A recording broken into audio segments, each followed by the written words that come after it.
Doctor اسرار احمد کی وفات سے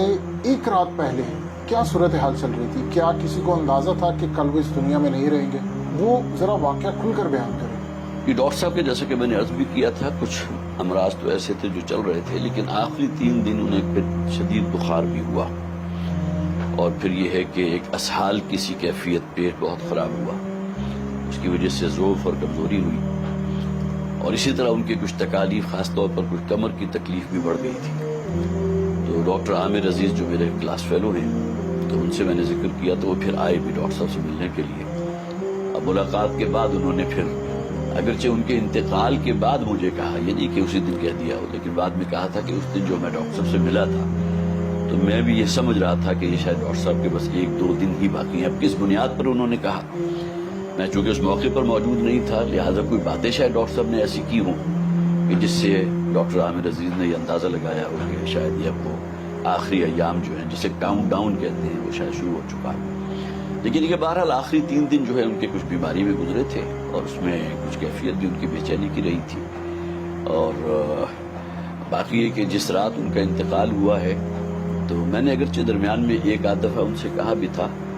کہ اگر آپ محسوس کریں تو ہم آپ کو ہاسپٹل لے چلتے ہیں،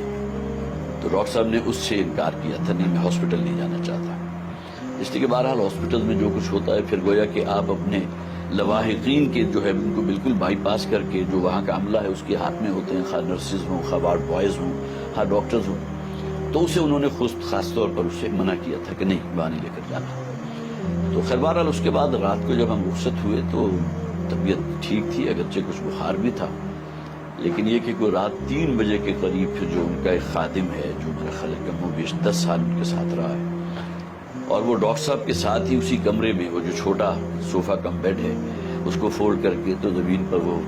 بچھا کے میٹرس وہاں سویا کرتا تھا۔ تو اس نے کوئی 3 بجے کے قریب مجھے فون کیا کہ ذرا آئیے ڈاکٹر صاحب، مجھے ٹھیک نہیں لگ رہی طبیعت۔ اب جب میں گیا تو کوئی کسی قسم کا وہ شور ہنگامہ بالکل نہیں تھا، تو میں نے کہا تمہیں کیسے پتہ چلا؟ تو ڈاکٹر صاحب تو شاید ابھی سو رہے ہیں، اس لیے کہ میں ابھی کچھ فاصلے پر تھا۔ تو اس نے کہا جی کہ ڈاکٹر صاحب کی کوئی خراٹوں کی جو آواز ہوتی ہے وہ کم سے کم 10-15 منٹ سے میں دیکھ رہا ہوں کہ وہ میں نہیں سن رہا۔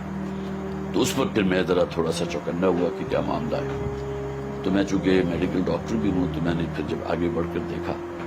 تو محسوس ہوا کہ وہ جو بھی علامات ہوتی ہیں کسی شخص کے زندہ ہونے کی وہ موجود نہیں تھی۔ آنکھوں کی پتلی جو ہے وہ بھی ریئیکٹ نہیں کر رہی تھی، اسی طرح بی پی جو تھا وہ نہیں تھا۔ تو معلوم ہوتا ہے کہ اسی عالم نوم میں وہ جو سوئی ہوئی حالت ہی میں اللہ تعالیٰ نے فرشتہ اجل کو بھیجا ہے اور اس نے اس روح کو قبض کر لیا۔ تو کوئی کسی قسم کی تکلیف، کوئی ہنگامہ کہ فوراً بھاگو دوڑو ہاسپٹل کی طرح، بلاؤ 112 کو اور یہ کرو اور وہ کرو، اس کی کوئی نوبت نہیں۔